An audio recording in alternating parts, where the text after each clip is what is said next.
Hi, I'm Helen Bauer, and this is the Heart of Hospice podcast. The Heart of Hospice podcast is your source for compassionate and informative discussions about hospice and end-of-life care. I'm a certified hospice and palliative care nurse with over 15 years of experience. Whether you're a caregiver, someone with a serious illness, or you simply need to know more about hospice care, this podcast is for you.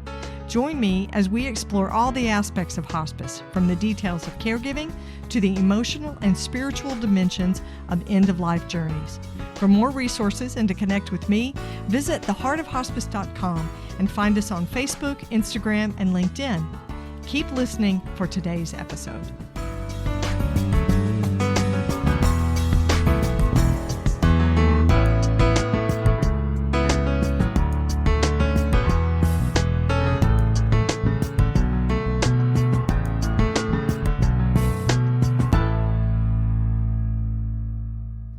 This is the Whole Care Network.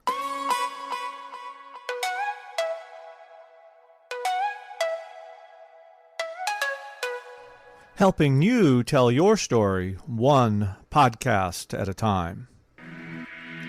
Content presented in the following podcast is for information purposes only. Views and opinions expressed in this podcast are solely those of the host and guest and may not represent the views and opinions of the Whole Care Network. Always consult with your physician for any medical advice, and always consult with your attorney for any legal advice. And thank you for listening to the Whole Care Network.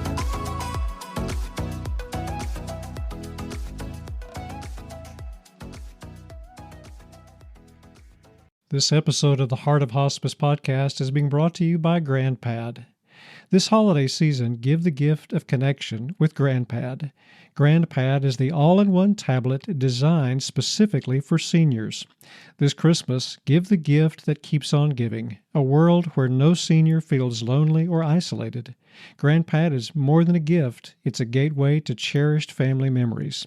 To learn more about GrandPad, visit grandpad.net/THOH.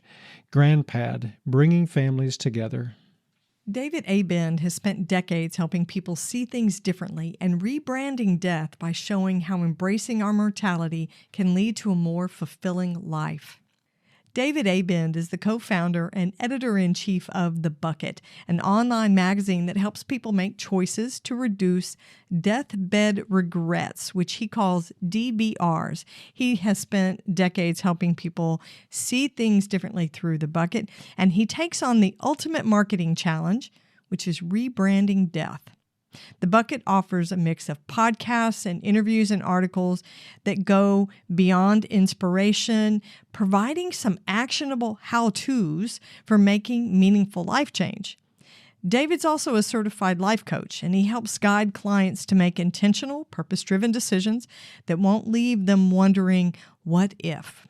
You can find The Bucket at thebucket.com. You can check them out on Facebook and Instagram both, and you can connect with David for his coaching services at thebucketlifecoaching.com. This was a great conversation about The Bucket and viewing our mortality. The mission of The Bucket is to help people avoid what David calls DBRs, deathbed regrets, and he's going to be explaining more about what that is. He works to help people to live fully by acknowledging and accepting their mortality. The Bucket website also has a tool they call the Bucket Age that statistically calculates your bucket age, how many years you have left to live. You're going to hear me talk about my bucket age and what that meant for me. David also shares his personal experience with facing his own mortality and his podcast as well, and one of his first interviews that he did, which was with Carl Reiner. Very interesting. So David and I are talking about death in a different way today. So stay connected for this conversation. It's going to be great, and there's a lot to learn.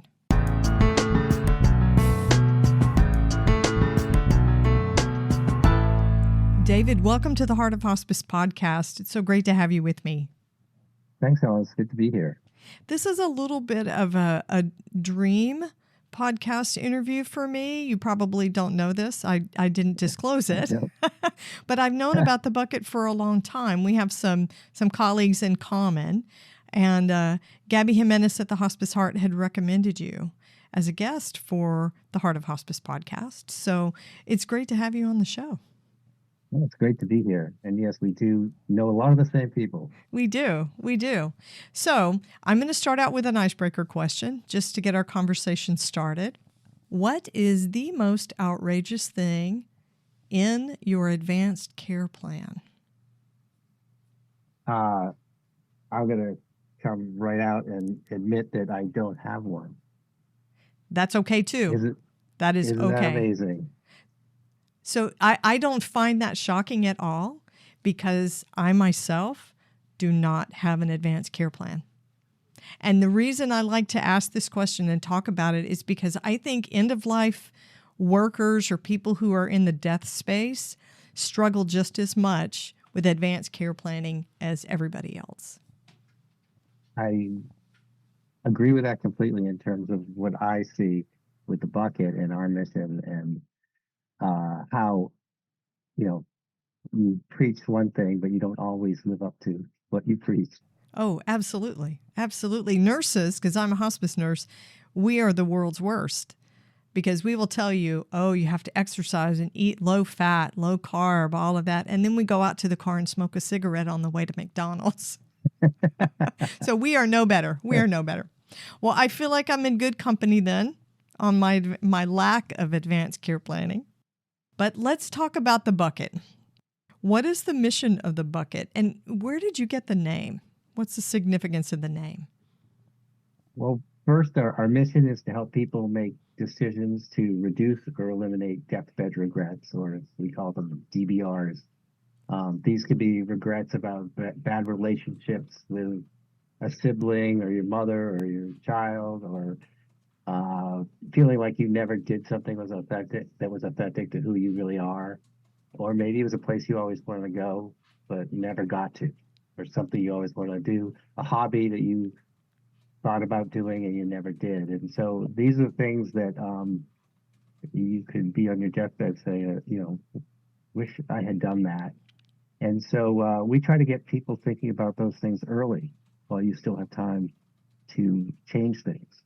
So while some people think that because we use mortality as a leverage point, that we're talking about end of life, but we're not. Our audience is people in their 50s and 60s, and we want them to change things while they still have time. So as for the name, the bucket, like bucket list, comes from the expression to kick the bucket. So, which means to die. And there are probably like 6 to 10 different theories about where that expression comes from. Yeah, but, some of them not too nice. No. So it's it's just to die. And so that's where the name comes from. And, sometimes we have to emphasize that we're not about bucket lists. Like so many times I have to tell people, no, you don't come here to plan your bucket list trip. That's not what we're about. We're here to kind of give you that perspective on, how are you using the years you have? And are you using them so that you won't have regrets? So that's where the name comes from. And it may seem like the content for what we have here on the Heart of Hospice podcast and the content from the bucket don't really sit well together, but really they do, because those deathbed regrets that you're talking about, the shoulda, coulda, wouldas, I wish I had done or I wish I had not done, those are things that end-of-life workers hear every day when they're working with people at the end of life. So I think it's a hand-in-hand content. Absolutely. Yeah. So I listened to one of your podcast interviews where you said that death and mortality have terrible branding. So you have a background in advertising. Yeah. What does that mean when you say that death and mortality have terrible branding? Well, it's, as a marketer, as a copywriter, for much of my career, it's all about how can we um, sell a product, sell a service, and you always want to talk about your benefit. And so when people think of death and mortality, they only think about the negative parts, which is understandable. Death Sure. isn't fun. And but if you think about it from a marketing perspective, what are the benefits of acknowledging your own mortality? And there's a great quote from Paul Kalanithi, the neurosurgeon who wrote the book Where Breath Becomes Air. I don't know it by heart, but it's something like, it's only because of death that we live with purpose. If time were infinite, nothing would matter. And because it's not, everything matters. And that's all part of the memento mori, remember you must die, Latin expression, that reminds people that they're going to die. And so I think that reminder is the part of mortality that's a benefit to people. It can be a kick in the ass, can be perspective that gets them to say, I don't want to have a deathbed regret. I don't have all the time in the world. I'm going to do something now. And so I think that, like I said, there's nothing good about death, but I think awareness of your own mortality is a very positive thing. And I think that's part of the branding, that if we can make people be more aware of it and not put their heads in the sand, that will really be helpful. And I think that really is something that I look at the bucket as kind of the top of the funnel for end of life planning. Because once you become comfortable with the idea of mortality, then you can become comfortable with planning your own end of life without feeling like, oh, that's bad luck to talk about that. And that in that planning, I'm sure you've seen this, that it's in that planning that people discover things that they can have years to take action on, as opposed to planning for end of life near the end of life, where it's like, damn, I wish I had done that. Right. Western culture is so death conversation averse.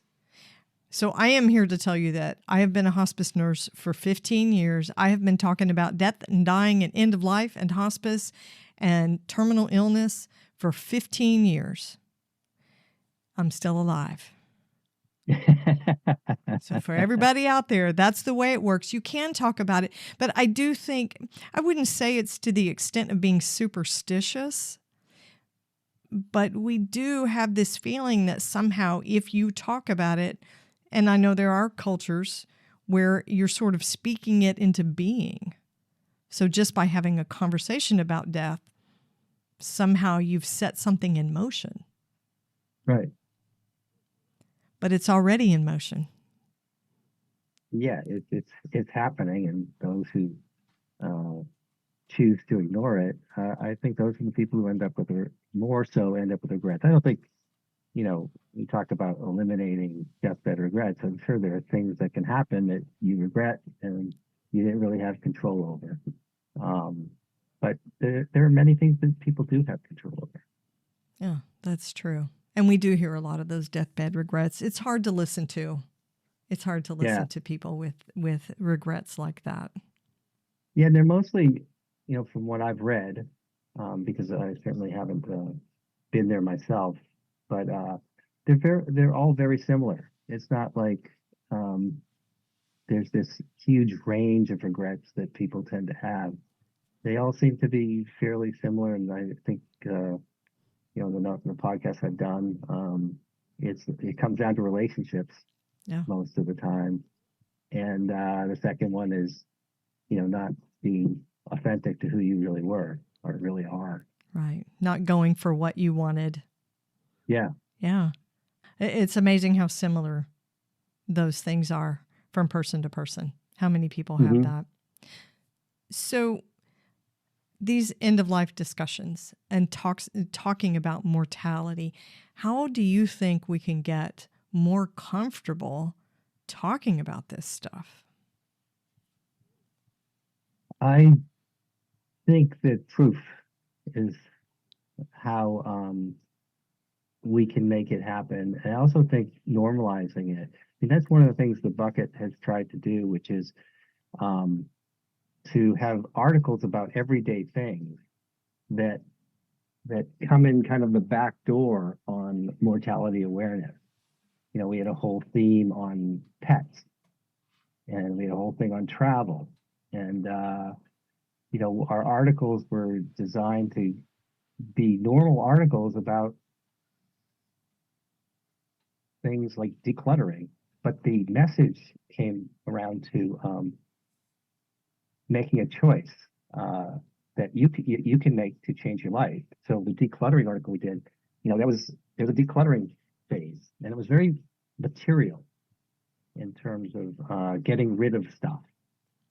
And we, you know, went on a hunch and started interviewing people, and we found this woman who completely decluttered and sold her house, and suddenly she got it out of the blue an offer to go to, I forget where it was, somewhere in the Southwest, to work on art with somebody. And that was always her dream. And she had nothing keeping her here. And she had no anchors. And because she had no anchors, she was able to pick up and leave and fulfill this dream that she always had. And I think that the article wasn't about making a decision to avoid a deathbed regret. The article was about decluttering. So we have a lot of articles that are about everyday things that come around to this philosophy about thinking about how many years you have left and how you want to live them. And so I think that helps people as opposed to being, hey, you know, we're a magazine about death.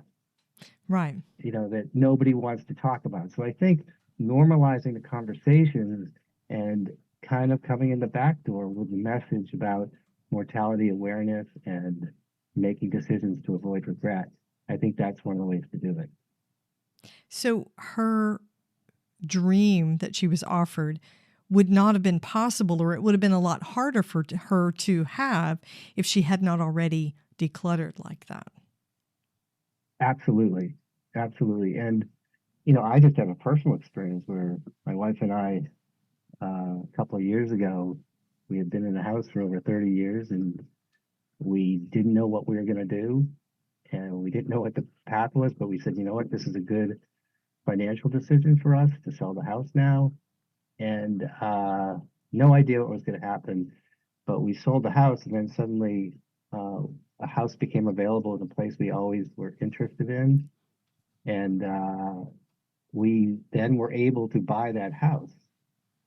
And it was never in the plans. And right now we're renting it out while we rent. But it was something that happened that was not planned, and it could only have happened if we took that step forward. And I think there are a lot of things like that where things are tying you down. And when you take away those anchors, all these possibilities can happen. You know, you actually see this a lot with older people. And we kind of make fun of it, you know, when grandma invites everybody over to dinner and says, you know, I want you to go around and select something that you want out of the house. I'm giving away my things. There's this need to declutter and to make things simpler.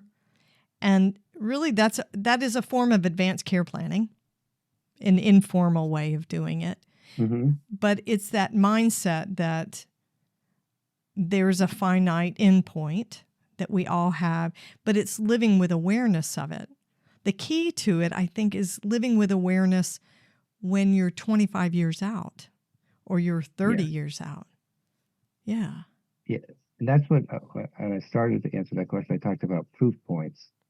And I think that I've really tried to discover proof points. In fact, I did a podcast we were talking about with Gabby earlier this year, and about the class that she teaches called The Best 3 Months.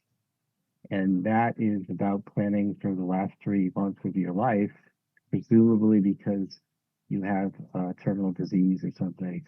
But what she found was that a lot of people were taking it that weren't sick, were younger. And I interviewed many of the people who took her class, and a lot of them had these epiphanies, and they made decisions to change their lives because of thinking ahead, because of making plans for the end of their life, made them think about what deathbed regrets they would have.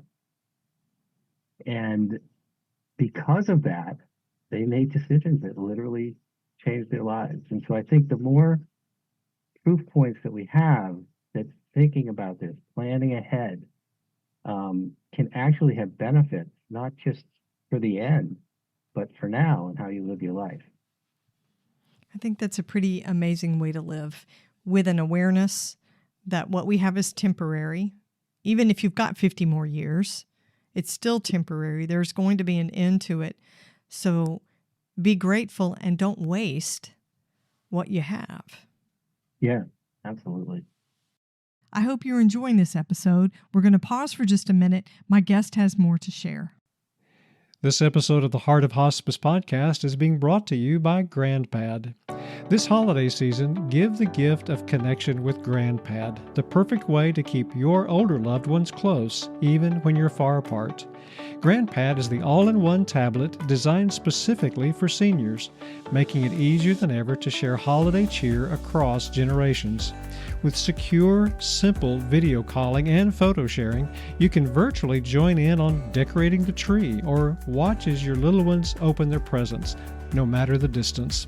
Spread joy throughout the year with GrandPad's user-friendly interface, allowing seniors to enjoy music, games, photos, as well as emails from family. No need to worry about Wi-Fi setup. GrandPad comes with 4G LTE cellular service included. This Christmas, give the gift that keeps on giving, a world where no senior feels lonely or isolated. With GrandPad, you're not just giving a device, you're giving the warmth of family connection. Make this holiday season unforgettable. To learn more about GrandPad, visit grandpad.net/THOH or call 1-888-904-4723 today to order your GrandPad. It's more than a gift, it's a gateway to cherished family moments. GrandPad, bringing families together.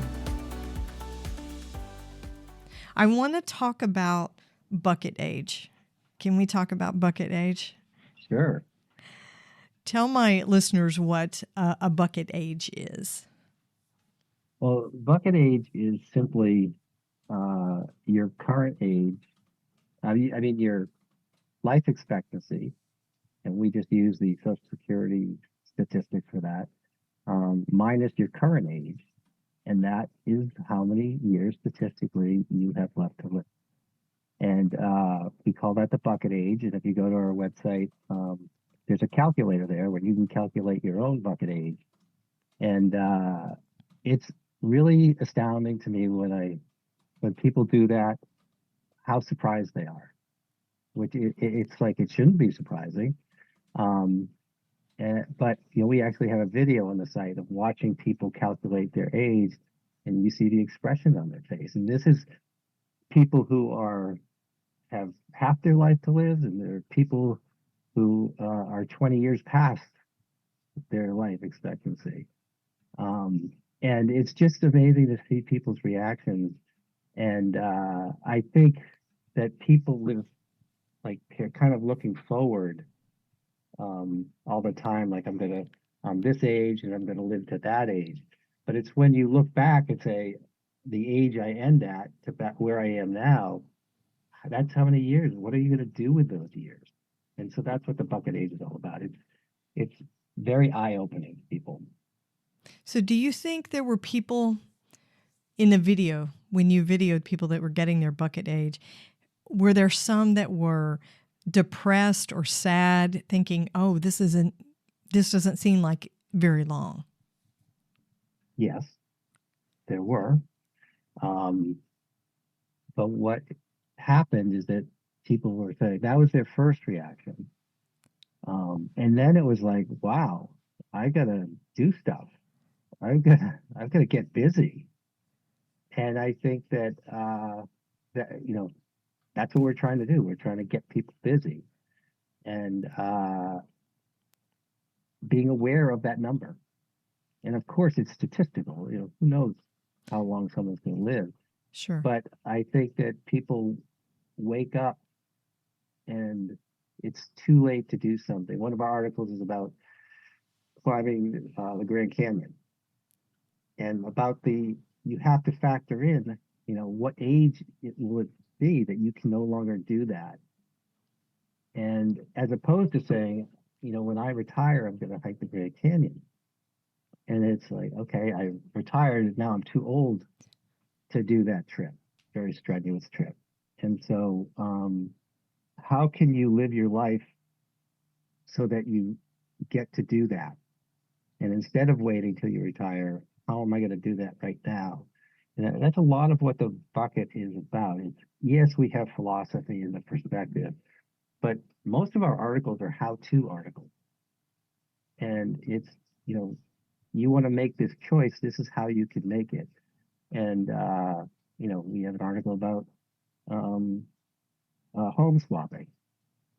And we really try to make it so money is never the solution to the problem.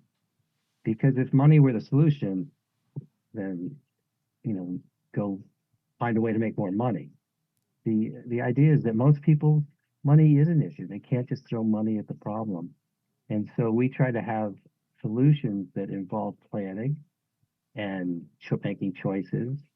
And like I said, most of the articles are how-tos in order to do that. I love that. So I did calculate my bucket age. What was it? So my bucket age is 25. And I have to say, at first I thought, oh my God, that's not very long. That doesn't sound like a long time because I'm 58. I'm way past 25 years, right? I've gone twice that. So at first I thought, that's not very much time. And then I started thinking, well, 25 years, thinking about how old I would be at that point, things that I have on my bucket list that I've been saving to do. And you make a really good point about, when I retire, I want to do this and this. And if it's a physical thing, then maybe you physically can't do those things if you put them off. So I really began to think about some of the things I want to do. And it already has changed my perspective. Yeah. I want to walk the Camino de Santiago. That's a very strenuous thing. I wouldn't want to wait till I'm 70 years old to do that. Right. Gabby's done that. Yes. Yeah, she's going to be my guru. She's threatened to be my guide. I have a feeling we're going to get lost. But it's definitely, you have to think about that in terms of like, when am I going to do that? Yeah. And if you start thinking, phases and stages of life, inside that 25 years, it created in me a little bit of a sense of urgency. Why wait for all these things? Why not make them happen now? Yeah. It's a little bit of an eye opener. It's an interesting perspective that's created when you look at those years. It's just a number. And it doesn't factor in your genetics. So for my listeners, right. When you go onto the Bucket website and you calculate your age, it only collects one piece of data, and that's your gender, whether you're male or female. Right. And your age. So, I mean, it's not like you're giving genetic or health history risks or behavioral risks. You're not putting any of that kind of data in. It's fairly simple. So there are some nuances behind the whole thing. But just the number, I think, is impactful. Yeah, the number would be impactful whether it was, a degree of 2%, 3%, 5%. The whole point is just to say, wow, a little bit counting backwards. That's the idea of it. And I think that if people counted backwards, they might be more motivated to do things versus counting forward. Right. Right. If we're more aware of the end point. Yeah. Yeah. And like you said, it's not, these are totally generic statistics. And there's plenty of places where you can go online and get, I think it's called real age or something, based on your fitness level and your, you know, your eating habits and stuff. And it will say, you may be 65, but if your real age, kind of like real temperature, is only 55. Right. So that's not the point of this. This is simply to give perspective. Yeah. It's to make you think. It's Yeah. to make you think. And I love that about it. So, talking about mortality, talking about using your time, being grateful, having this perspective, calculating your bucket age, how has that work changed you and how you're living? Well, good question. I try to take my own advice and make choices to avoid my own DBRs. But as we were talking about at the beginning, that's not always easy. Right. I think that not creating the bucket would have been a deathbed regret for me. It was always something that, and it became something I did because, like, here's my mission. I have to do this now. Like, I can't not do it, even if it fails miserably. I do not want to be on my deathbed wondering what if I had done that. So that is something I've done. And it does really, I tried more than not. I do make decisions that are uncomfortable because I don't want to have regrets. And so I've been shifting my career from marketing to publishing for the bucket and being a life coach. And I'm constantly driven by this philosophy, especially because I'm not in a position to do whatever I want. I can't just say, you know, I'm just going to go on an island for the rest of my life and do that. So I think that's uh, they're hard decisions, and I think whenever I'm unsure about what to do, I just say, well, what will I regret? It's actually a philosophy you can use for pretty much anything. Um, like you're trying to figure out whether to go out Saturday night with friends, or you're trying to figure out whether to stay in and watch a movie. Well, what will I regret not doing? And so I think it's something that I use for both short and long term decisions. And it becomes much easier to put things into perspective once you think about it that way. And so it's I feel like I do it most of the time. I don't do it all the time. I think generally I wish I'd done this 10 years ago. So that's a regret. And I think that I procrastinated. So but it helps me. So I think it will help other people if you do it 50% of the time. I like that. What will I regret? That's a really good litmus test for a decision. It truly is. Yeah. It somehow takes some of the logic out of it and just focuses on the gut. So you're married, David, right? Yes. Does your wife participate in this with you? Does she do her own bucket age and think this way? Yes. Yeah. She has always loved this idea, and she has her own life. She has her own decisions to make, and so we're not like in lockstep for all our decisions and things like that. But yeah, she does, and we do that decision-making process. We just did it last week on a decision about whether we go do a trip or not, or whether we save our money and do something else. And it was like, what will we regret not doing? And so it is very helpful for making decisions. And yeah, we are totally on the same page philosophically with it. We're not always on the same page with what we decide we'll regret. But, Yeah. um, She may say, I'm not going to regret that. I don't want to do it. right. Yeah. I think that's a pretty cool thing to have inside a relationship, to have that kind of parallel thinking. That's pretty cool. Yeah. So, David, tell me about the resources. Tell my listeners about the resources that you have on the Bucket website and how they can engage with what you've got out there. Oh, sure. Yeah, we have lots of articles. We have lots of interviews. I did one of my first interviews was with Carl Reiner, the comedian, the late Carl Reiner, and that was such a trip.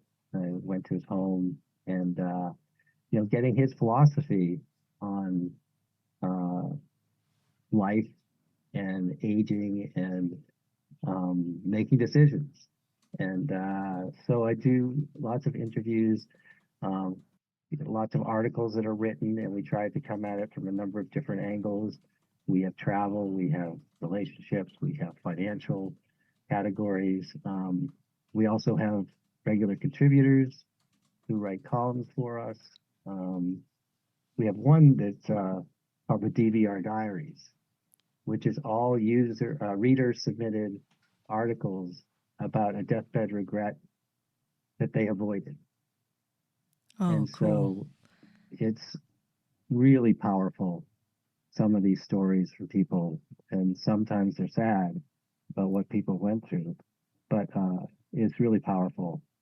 And each one is a proof point in terms of, I don't want to have this regret. I'm going to change my life.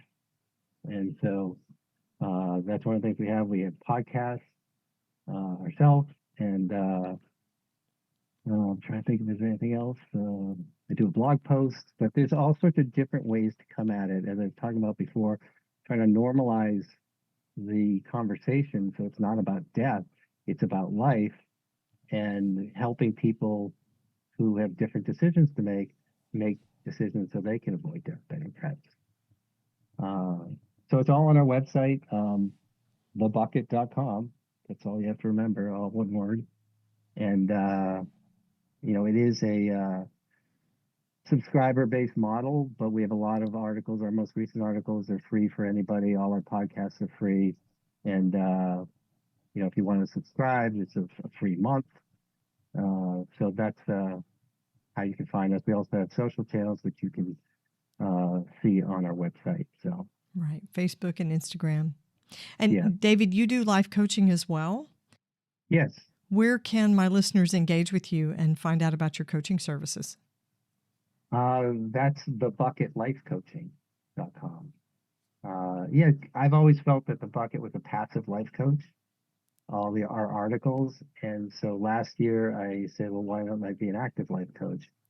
And so most of my clients are people in their 50s and 60s who want to pivot, and they want to do something more authentic, and they don't like their job, and they don't want to have it be a deathbed regret. So it really aligns well with what the Bucket's all about, but it's a much more hands-on approach. Awesome. Awesome. Well, I will have links in the show notes to your social accounts, to thebucket.com, and to Bucket Life Coaching as well, so my listeners can get a hold of you and work with you. David, it's been great to have you on the show. What's one question that I didn't ask you that you would want the listeners to know? Wasn't ready for that question. I snuck that one in at the end. But I think it's really important to emphasize how we overlap, how end-of-life planning and mortality awareness are different sides of the same coin. Because even though I try to, in some ways, distance myself from end-of-life planning, because that's not what the Bucket is, I do think that they're completely intertwined, and that if you're not afraid to think about mortality, your own mortality, then you're not going to be afraid to think about end of life. And the value of considering that will make your life better, will make the people who survive you, their life better. And it just brings peace at the end to know that you thought about these things a long time ago, and this is what you wanted. And I think that you asked that question about how can we make these conversations more common, and I think that that's what it's about. It's like making people understand, not making them understand because that never works, but helping them understand the value of thinking ahead. And that works with a bucket age, or it works with end of life planning. And you asked me what my advanced care thing was, and I need to get one. And that's another kick in the ass to do that. Well, we're even on that score, so I caught you out, but I did self-disclose. So, David, thanks so much for coming on the show today. It's been great to talk with you. Well, thank you, Helen. I've enjoyed being here. Thanks for listening to the Heart of Hospice podcast. Check out our sponsor in the show notes, and please leave a rating and review on Apple Podcasts. We would appreciate it if you would share this episode with your friends and family and anyone who needs to know more about hospice. Connect with us on Facebook, Instagram, and LinkedIn. And remember, no matter who you are or where you are in your hospice journey, you are the heart of hospice.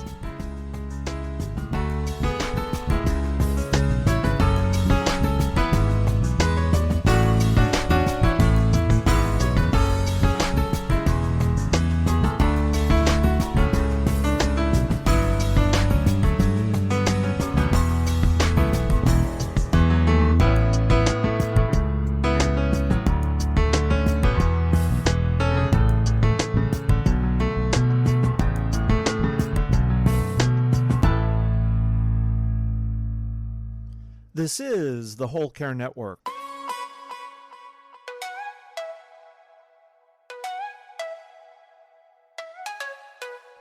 Helping you tell your story one podcast at a time.